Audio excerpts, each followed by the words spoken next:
Medivh is in some ways the main character of this adventure. In some ways, he's absent for almost the entire time, right? You get to play as Medivh in the prologue and find out what happens to him, but actually he's missing for almost the entirety of the adventure, and you have to find out what happened and save him so you can save the party. But his essence is infused throughout the adventure. He set this whole tower up, and you're seeing kind of the results of what he wanted to see happen, but then now without him, how it's gone horribly wrong. So as a legendary minion, we wanted to make sure he was impactful.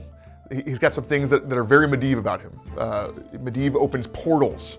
That's one of the most iconic things that he does. He opened the Dark Portal, which is the most, it's the thing that let orcs into Azeroth to begin with, right? This has started the whole conflict of Warcraft.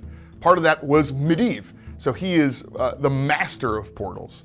And he's also got one of the most iconic pieces of weaponry that Azeroth has ever seen, the staff Atiesh.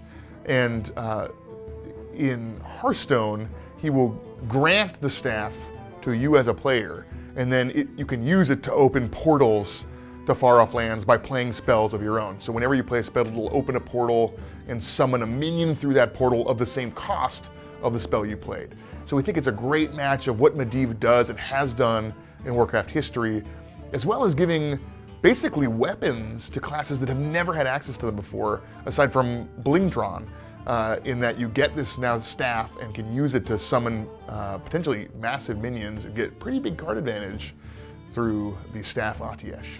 So when designing Medivh, we actually wanted to pair kind of the way he works in the adventure with the collectible card. So without spoiling too much about the adventure, there are elements about Medivh the collectible card, that are kind of mirrored in the adventure path as well. And Atiesh, his staff, we knew we wanted it to be a very powerful weapon. We wanted it to feel very powerful, and it represents massive card advantage if you can play spells that are very high value after you get the staff in play. And so we experimented with different staff designs and with different amounts of durability. We felt like this was going to be a very powerful version that I'm excited to see how spell-based classes make use of it. I think that there are a lot of classes that will be very interesting with Medivh. Yogg might be interesting. A lot of the spells are a little cheaper, so you may not get as much value out of the staff that way, but you might be able to use the entire staff quickly. I actually think Priest and Mage are both very interesting with Atiesh. They both have high-cost spells that are sometimes worth playing, and you could really swing the game around with a couple huge spells in combination with Atiesh.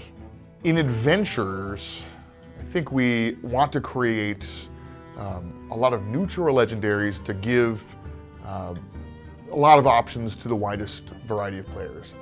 Obviously, Medivh is very associated with Mage. He's a Mage hero, in fact. So he would be very comfortable being a Mage legendary, but because he is kind of the face of the adventure, we felt like making him a neutral, welcoming legendary felt like a reasonable fit.